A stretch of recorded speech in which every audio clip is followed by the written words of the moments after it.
Et salut les amis, c'est Okayo et aujourd'hui on se retrouve pour la suite de Killer Clown. Dans le dernier épisode, nous nous étions arrêtés après avoir suivi Kanon avec Yuka, notre très cher meilleur ami, jusqu'au logement de Sashi, parce que cela faisait quand même quelques temps que nous ne l'avions plus vue à l'école. Depuis le retour de Kanon, en fait, elle n'était plus là, elle était un peu comme portée disparue. Et évidemment, suite aux récents événements du clown tueur qui sévissait dans la ville, Kanon commence à s'inquiéter et malheureusement, son inquiétude fut confirmée. Car en arrivant chez elle, et surtout en regardant par la fenêtre après ne pas avoir eu de réponse de sa part, nous découvrons son corps allongé sur le sol. C'est terrible et donc nous allons voir comment Kanon se relève de cette épreuve. Mon cœur s'est serré en voyant Sashi à terre. Comme toi, elle pourrait juste être évanouie. Lorsque j'ai vu Sashi sur le sol, mon cœur s'est serré.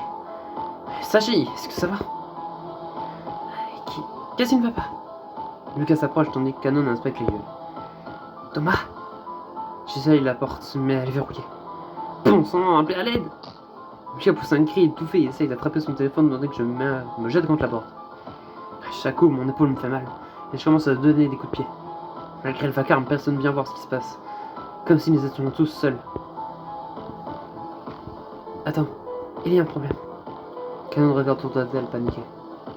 Je vais pas rester là et... Serrure. Recule. Kanon me tire sur le côté au moment où la porte s'ouvre à toute volée. Lucas va assis en arrière, tentant toujours d'appeler les secours tandis que Kanon garde les yeux rivés sur l'entrée. Oh là, qu'est-ce qui se passe ici? La petite dame a des invités.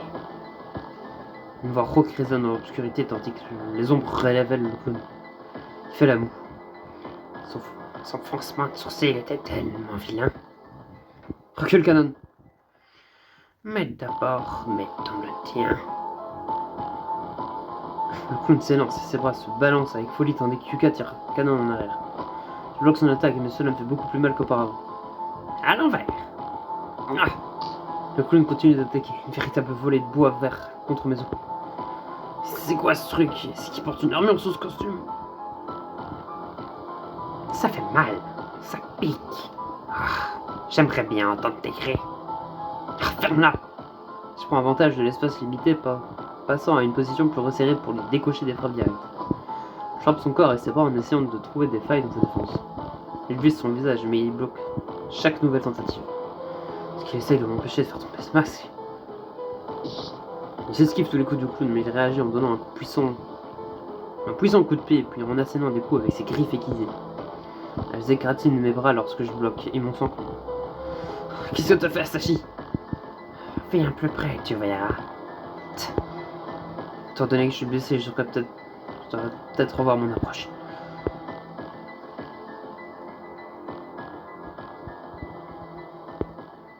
Les filles sont déjà en train de courir dans la rue pour aller chercher de l'aide. Je me lance dans un sprint glissant le long de la balustrade alors que le clown me poursuit. Avant de les suivre, je vais devoir me débarrasser de ce bozo. Je vois des poubelles en tout tas et je le renverse en passant, bloquant ainsi le passage du clown. Il s'arrête en hurlant, mais avec son sourire inquiétant, je ne peux pas m'empêcher de penser que tout cela n'est qu'un jeu pour lui. Il se met à rire comme un démon. Nous nous retrouverons bientôt, dans l'obscurité de la nuit ou d'une lune descendante. Il reste là à me fixer et je m'arrête de courir. Qu'est-ce qu'il mijote? J'ai tout mon temps, mon cher garçon. Ça va changer pendant un court instant et semble presque normal. Pour une fois, presque familier. Juste à ce moment-là, j'entends les hurlements de sirène au loin et je me retourne en direction de l'appartement. Sommes-nous arrivés trop tard? Nous sommes emmenés au commissariat pour faire notre déposition, et lorsque nous en finissons, nous racontons notre version des faits. Nous sommes épuisés. Les yeux sont lourds et j'ai l'impression que mes membres sont en feu. Cependant, quelque chose nous empêche de dormir. Nous ne savons toujours pas ce qui est arrivé à Sashi. Je pousse un gros soupir. Les flics courent dans tous les sens. Certains pour partir en patrouille, d'autres pour faire des papiers. Mes parents ne sont pas encore là en ce moment. Et pour être honnête, je préfère ça. Quoi qu'il en soit, les policiers nous donnent des couvertures et à manger en attendant qu'ils aient fini avec nous. Lorsque Kanon revient d'une nouvelle série d'interrogatoires, elle a l'air désemparée. Mon cœur se serre à la vue de ses yeux remplis de larmes. Les officiers, m'ont dit que Sachi, elle est... Canon détourne le regard, les lèvres pincées et les mains serrées. Ils disent qu'elle est morte depuis un jour ou deux déjà. Non. Je serre la dent en me demandant si nous aurions pu faire plus. Si seulement je m'étais aussi battu, nous aurions pu au moins attraper ce salaud. Elle tremble. Si seulement je n'avais pas eu aussi peur. Je frôle le dos du gars. Tout ira bien. Elle me répond sèchement. Nous avons déjà perdu une camarade de classe. Et si je te perdais aussi, Thomas? Un policier s'approche et s'éclaircit la gorge. Nous allons maintenant vous raccompagner tous chez vous. Canon, tu vis seul, pareil. Canon acquiesce. Alors, tu peux rester chez moi pour la nuit. Je ne veux pas déranger. C'est pas ridicule. De toute façon, nous pourrons veiller les uns sur les autres. Thomas habite aussi juste à côté, donc... Canon esquisse un petit sourire et acquiesce. Je pense que c'est logique. Cela nous facilite la tâche, sans doute. Nous allons patrouiller la zone. Je vous assure que vous serez en sécurité. Ah, en sécurité? Charles les poings. À la seconde où nous arrivons à la maison, nous nous disons bonne nuit. Lucas va voir ses parents inquiets qui l'attendent à la porte et leur explique tout. Il propose même de m'héberger aussi. C'est bon, j'habite juste à côté. Je sais que tu es fort, Thomas. Mais ne crains pas, faire appel à nous. Appel. Mais encore, crie. Je hoche la tête. Lucas se tourne vers Canon. Je vais te préparer un futon. Alors, mets-toi à l'aise. Je voudrais d'abord souffler un peu, si ça ne te dérange pas. Bien sûr, prends ton temps. Canon s'assoit sur le porche et regarde le ciel alors que je commence à m'éloigner. Thomas, attends. Canon me fait signe de m'approcher. Je voudrais te parler. Canon fronce les sourcils et évite de me regarder en face, mais je la vois trembler. Je me sois à côté d'elle et j'entends de temps à autre une certaine agitation à l'intérieur de la maison de Lucas, alors que Canon se rapproche de moi. Je sais que nous venons de traverser beaucoup de choses, mais j'ai besoin de partager mes pensées. J'ai une théorie. Théorie? Oui, à propos des victimes. J'attends patiemment que Canon rassemble ses idées. Ses mains sont jointes, elle frotte ses paumes l'une contre l'autre. Le meurtrier ne cesse de parler de sourire et de froncement de sourcils. Ensuite, il peint littéralement de nouveaux visages sur ses victimes. Sachi et moi n'étions pas très proches, mais d'après ce que j'ai entendu, elle était dans une période très difficile ces derniers temps. Je hoche la tête en fronçant les sourcils. Elle a perdu ses parents il y a quelques mois, je crois, en accident de voiture. Depuis, elle tient à l'écart.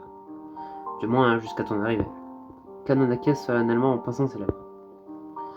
Je présume qu'elle a senti que nous avions des affinités. Que veux-tu dire par là? Rien du tout. Quoi qu'il en soit, je crois que le clown s'en prend aux personnes qui ne sourient pas. Les personnes à qui la chance ne sourit pas, les personnes victimes de malchance, déprimées. Ça correspond. Je ne sais pas comment il les trouve, mais il y arrive. Le tueur n'a pas l'impression d'être normal, ni même humain par moment. Canon, ça veut dire que tu... Canon acquiesce, mais ne coupe pas la parole. J'ai mes raisons, mais comme je suis également à sa poursuite, je pense qu'il essaye de se débarrasser de moi. Mais je ne laisserai pas attraper quelqu'un d'autre. Pas après tout ça. Je serais impressionné par sa déduction, mais plus encore par sa détermination. Selon son propre dire, elle ne sourit pas non plus, ce qui m'amène à me demander si cela a un rapport avec la raison pour laquelle elle veut attraper le clown. Je peux pas m'empêcher de sourire. Pourquoi tu souris? Elle me regarde avec un sourire peiné mais bienveillant. Je hausse simplement les épaules et souris innocemment. Bon, d'accord alors. Nous restons assis en silence en regardant la lune. D'une certaine façon, je crois que la lune a l'air de sourire aussi. Tu crois? Canon fronce les sourcils en regardant plus près. Je crois que je le vois. Mais je préfère quand même la pleine lune. Canon me donne une petite tape sur l'épaule et sourit gentiment. Lucas finit de sortir et demande à Canon de rentrer et se préparer pour aller au lit. Une fois Canon rentré à l'intérieur, Lucas s'accroche à ma manche. Ah, Thomas, je vais aller m'entraîner demain. S'entraîner? Bien sûr, mais pourquoi? J'ai mes raisons. Ne sois pas en retard, d'accord? Lucas ferme la porte et je reste là, à me demander pourquoi elle est si pressée de s'entraîner. Puis après, je retourne chez moi. Le lendemain, Canon retourne chez elle et va loger chez des membres de sa famille. Comme d'habitude, ce matin, Yuka ne m'a pas réveillé, ce qui me préoccupe un peu. Quand j'arrive au dojo, je réalise que nous sommes seuls présents. Les draps sont plus grands et plus vides aussi. Je me dis que c'est tout simplement comme ça très tôt le matin. Je repère Yuka à l'autre bout de la salle déjà trempée de sueur. Alors, jugée par le matériel éparpillé un peu partout, elle est déjà là depuis un moment. Ah, Tama! Elle a l'air épuisée. Depuis combien de temps tu es là? Je ne sais pas, je n'arrivais pas à dormir alors je suis venu ici aussitôt après l'ouverture. Je prends mon téléphone pour regarder l'heure. 2 heures d'entraînement sans avoir dormi. Un message de mes parents s'affichait également pour me dire de rentrer rapidement à la maison. Je me mets cette pensée de côté. Ce n'est probablement rien, juste leur signe de vie habituel. Yuka, fais une pause. Va t'étirer, je finis. Je fais ce qu'elle me dit et j'enfile une tenue plus appropriée. Après m'être chauffé, je m'approche de Yuka alors qu'elle est en train de frapper un mannequin. Allons-y. Nous faisons quelques rounds, et à chaque round, Yuka paraît s'énerver de plus en plus. Chaque coup de poing devient plus dur, et chaque coup de pied plus vif. Elle commence à ralentir, et je vois à son visage qu'elle est frustrée. C'est pas comme ça d'habitude. Je venais d'hier, elle a dû vraiment le secouer. Je baisse ma garde et Yuka s'arrête. Qu'est-ce que tu fais? Yuka, t'as besoin de repos. Non, ce n'est pas suffisant. Tes mouvements sont longs et tu commets des imprudences. À ce rythme, tu ne vas pas tarder à te blesser. Yuka secoue la tête en élevant la voix. Je dois devenir plus forte. Si nous avions arrêté le meurtrier la première fois que nous l'avions vu, Sachi serait encore en vie. Yuka se remet en position et me regarde fixement. Attaque-moi à fond.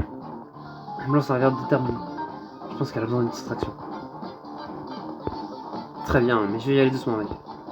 Je soupire et poursuis l'exercice. La fougue de Yuka se fait sentir pendant les premières secondes, mais au bout d'un moment, elle commence à ralentir. Je me bats au maximum, mais Yuka ne marche pas. Tu me prends pas au sérieux, Yuka? Thomas? Non, je suis juste inquiet. Yuka serre les doigts et baisse les bras frustrés. Laisse tomber. Yuka se tourne pour partir, mais je l'attrape la main. Je comprends que tu es frustré, mais tu peux pas continuer comme ça. Yuka s'arrête un moment et réfléchit. Puis elle serre ma main. Désolé. Yuka se tourne, mais m'enlace en posant sa tête sur ma poitrine. T'as raison. Merci, Thomas. Après avoir terminé l'entraînement, je récupère mon téléphone pour regarder l'heure. Mais la batterie est morte depuis un moment. Oh. Quoi? Rien, mon téléphone vient de mourir. Je crois que j'ai oublié de le charger hier soir. Yuka et moi empruntons le trajet panoramique pour rentrer à la maison. Et bientôt la nuit commence à tomber. Hé, Thomas, tu crois que les choses vont redevenir comme avant après toute cette histoire? Elle veut dire, une fois que l'affaire est classée, pas vrai. Je sais pas. Je baisse ses yeux essayant d'imaginer à quoi ressemblerait notre avenir. Alors que nous approchons de ma maison, je sens qu'elle tire sur ma manche. J'ai besoin de te demander quelque chose. Vas-y. Le visage de Yuka est difficile à déchiffrer alors qu'elle peine à trouver les mots. Thomas, que penses-tu de... Ses yeux s'écarquillent en apercevant quelque chose derrière moi. Tueur? Je me retourne. Heureusement, il n'y a pas de coup de meurtrier en vue, mais... Papa? Maman? Vous êtes de retour? Et c'est donc sur ça que nous allons finir ce chapitre. Sur l'apparition des parents, de retour à la maison. C'est terrible. Que va-t-il se passer? On se le demande. Gros suspense pour le prochain épisode. On va avoir une discussion avec papa et maman sur l'affaire du coup. Génial. Bon, en tout cas, évidemment, on a eu confirmation que Sachi n'était plus des nôtres. Bon, même si ça, il fallait s'en douter. Évidemment, le clown en avait après Canon, mais je pense que dès la minute où on l'a vu, on pouvait savoir qu'il allait avoir un problème avec elle. Et du fait que Sachi ne souriait plus depuis la mort de ses parents, et que Canon a dit qu'elles se sont rapprochées parce que Sachi a dû sentir une certaine affinité entre les deux, on peut aussi supposer que Canon, peut-être que ses parents sont aussi décédés d'une manière ou d'une autre. Puisqu'en plus, elle vit seule et a dû partir chez des proches pour être en sécurité. Mais enfin, voilà, il n'y a rien de plus à dire sur ce chapitre. Mais par contre, pour le chapitre prochain, la discussion avec papa et maman, et on verra ce qu'ils ont à dire, parce qu'ils nous avaient déjà fait un premier avertissement sur le fait d'arrêter de traîner dans ces affaires de clown. Et au final, qu'est-ce qu'on fait? On y retourne. Donc, ils ne vont sûrement pas être contents. Mais ça, on le découvrira dans le prochain épisode.